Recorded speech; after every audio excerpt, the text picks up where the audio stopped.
دوستو البانیہ میں job sector پہ تھوڑی سی بات کر لیتے ہیں۔ بہت سارے لوگ جو جاننا چاہتے ہیں کہ البانیہ میں جاب کے کیا مواقع ہیں، تو میں اپنے ایکسپیرینس کے مطابق آپ کو بتاتا ہوں کہ یہاں پہ بھی وہی حالت ہے جیسے دوسرے یورپین کنٹریز ہیں یا بالکن کنٹریز ہیں جن میں شارٹیج ہے بہت زیادہ ٹیلنٹ کی، اور مین پاور کا گیپ آ چکا ہے، کیونکہ زیادہ تر لوگ جو یہاں سے ان کنٹریز چھوٹے جتنے بھی ملک ہیں تو ان سے آگے جرمنی، فرانس، یو کے اور بڑے ملکوں میں چلے جاتے ہیں جہاں پہ کہ ان کو سیلری وغیرہ بہتر ملتی ہے، اور یہاں پہ ایک گیپ آ چکا ہے۔ ابھی جتنے بھی یہاں پہ آپ دیکھیں تو فیکٹریاں ہیں، اس کے علاوہ مختلف جو ادارے کام کر رہے ہیں، تو یہاں پہ ایک ٹیلنٹ کی کمی ہے، اور مختلف جگہ پہ جو پروفیشنل جابز ہیں ان کی بھی ان کو بہت شارٹیج ہے۔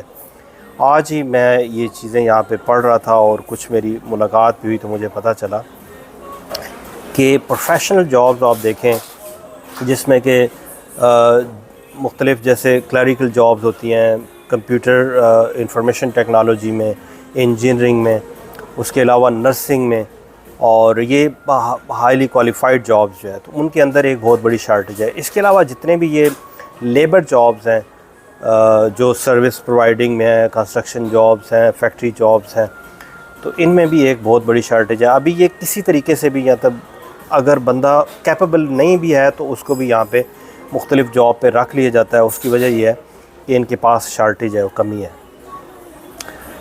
اچھا، اب یہ وہی تقریباً جو جیسے بلگیریا، رومینیا یا دوسرے بالکن کنٹریز میں چل رہا ہے کہ لوگ دوسرے آگے چلے جاتے ہیں، اور یہ لوگ پھر کوشش کرتے ہیں کہ جو پاکستان، انڈیا، بنگلہ دیش یا یو اے وغیرہ سے کچھ کمپنیز کوشش بھی کرتی ہیں وہاں سے اکٹھے بندے لے کے آتے ہیں، کنسٹرکشن کمپنیاں ہیں یا جو بھی ہے۔ اب یہ لوگ یہاں پہ آ کے تو ابھی بھی میں پارکنگ میں ایئرپورٹ کی پارکنگ سے میں نکل رہا تھا تو میں نے آواز سنی، وہاں پہ پاکستانی کوئی بات کر رہے تھے، انڈین پاکستانی، تو وہ انڈین تھے بیسیکلی، لڑکے وہاں پہ کام کر رہے تھے، ایک کچھ وہاں کنسٹرکشن ہو رہی تھی۔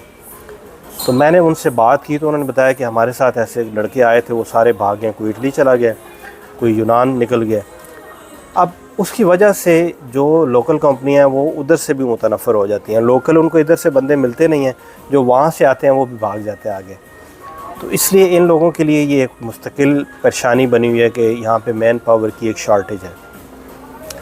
گورنمنٹ نکال بھی دیتی ہے ورک پرمٹ اور نکل بھی آتے ہیں، لیکن اب لوگ جو ہے نا وہ ریلائی نہیں کرتے، انہیں پتہ ہے کہ لوگ آگے پیچھے ہو جائیں گے۔ اب جن کنٹریز کے لوگ چلتے رہتے ہیں تو کسی حد تک پھر ادھر سے لوگ وہ منگوا لیتے ہیں۔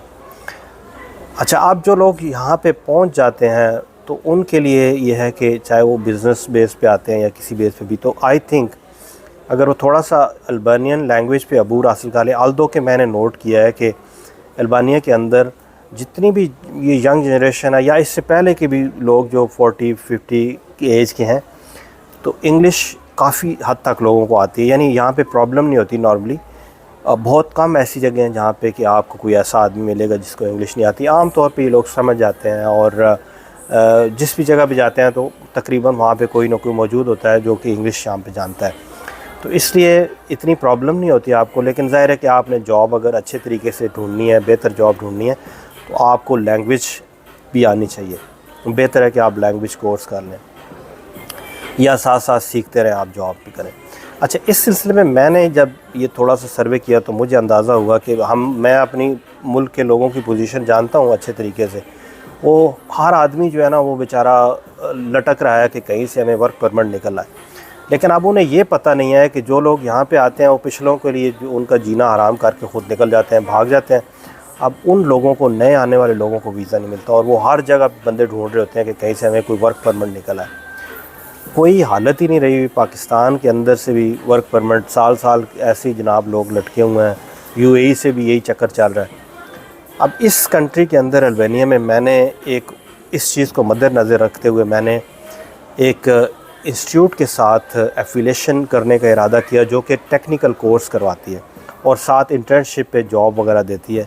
اس میں یہ ہوگا کہ کم از کم آسانی سے جو لوگ آ کے یہاں پہ وہ ساتھ البانین لینگویج بھی کرواتے ہیں، یعنی کوئی بھی آپ نے کورس کرنا ہے، جیسے آپ نے الیکٹریشین کا، ویلڈنگ کا، مکینیکل کا، پیسٹری میکنگ کا، یا کوئی بھی اس طرح کا کورس کرنا ہے تو اس کے ساتھ آدھے گھنٹے کی ایک کلاس ہوتی ہے البانین لینگویج کی۔ اب اس طرح کے اگر کورس میں آپ آ جاتے ہیں 6 منتھ 1 ایئر، تو آپ کو ایزیلی جاب بھی ساتھ انٹرنشپ پہ آپ کو چانسز ہوتے ہیں کہ جاب بھی مل جا سکتی ہے. اور پھر یورپ کے دوسرے کنٹریز میں بھی آپ، کیونکہ آپ کے پاس ایک ٹیکنیکل ہے، تو ٹیکنیکل بندہ جو ہے وہ جو دوسرے کامن ایک لیبر ہوتی ہے، اس سے اس کی ویلیو بڑھ جاتی ہے. تو یہ چیز میں نے کوشش کر رہا ہوں. ابھی کچھ دنوں کی ہالیڈیز ہیں تو انشاءاللہ میں اس پہ ویڈیو بناؤں گا ڈیٹیل کے ساتھ کہ آپ کس طریقے سے یہاں پہ آ سکتے ہیں. اس میں میں تو یہی مطلب کوشش کروں گا کہ لوگ جو ہے نا وہ کورس کریں، اور اپنے لیے بھی، یعنی وہاں پہ بھی دھکیں ہیں. آپ یورپ میں کسی بھی جگہ پہ جاتے ہیں تو جس ملک میں بھی آپ لیگل رہیں گے اور اس میں آپ کی رسپیکٹ بن جائے گی، آپ کی سیلری بھی بڑھ جائے گی، کچھ عرصے میں PR کا چانس بھی ہوگا، اور پھر پورا یورپ کھل جائے گا. ابھی مالٹا کا آپ دیکھیں تو انڈین لوگوں کو وہ ویزا دے دیتے ہیں. اس کی وجہ یہ ہے کہ وہ لوگ چپ کر کے کام کر رہے ہیں وہاں پہ. پاکستانیوں کو ویزا ریفیوزل آ رہا ہے. اس کی وجہ یہ ہے کہ یہ لوگ، کوئی پرتگال بھاگ جاتا ہے، کوئی اٹلی بھاگ جاتا ہے، وہ پچھلوں کو مار دیتے ہیں کہ مریں جہاں مرضی ہے، ہمارا کام ہو گیا. تو یہ وجہ ہے کہ یہ چیزیں ہمارے لیے پرابلم بنی ہیں. تو میں اب کیونکہ ٹریول کرتا رہتا ہوں، میں دیکھتا ہوں اپنی جو حالات ہیں، اور کچھ لوگ مطلب ہر وقت ہی جو لوگ بیچارے ورک پرمٹ اپنے جاننے والے رشتہ دار، دوست یار، اور یہ سارے لوگ پوچھتے رہتے ہیں. تو پھر یہ میں نے سلوشن نکالا ہے. ابھی اس کے لیے میں بیچ تیار کروں گا انشاءاللہ یہ کچھ دنوں میں، 2-3 ویکس کے اندر ہی. اور اس میں کلاسز وغیرہ جو بھی مطلب جو جس کی انٹینشن ہوگی اس حساب سے کریں گے انشاءاللہ. تو اس کے لیے میں الگ سے ویڈیو بنا دوں گا. اور جو بھی ہے تو کوشش کریں کہ لیگل جس بھی ملک میں جا رہے ہیں تو لیگل طریقے سے رہیں، تو ادھر ہی آپ کو کچھ نہ کچھ بہتر ہونا شروع ہو جائے گا. اس وقت کے لیے اجازت دیں، انشاءاللہ نیکسٹ ویڈیو کے ساتھ پھر حاضر ہوں گا. اللہ حافظ.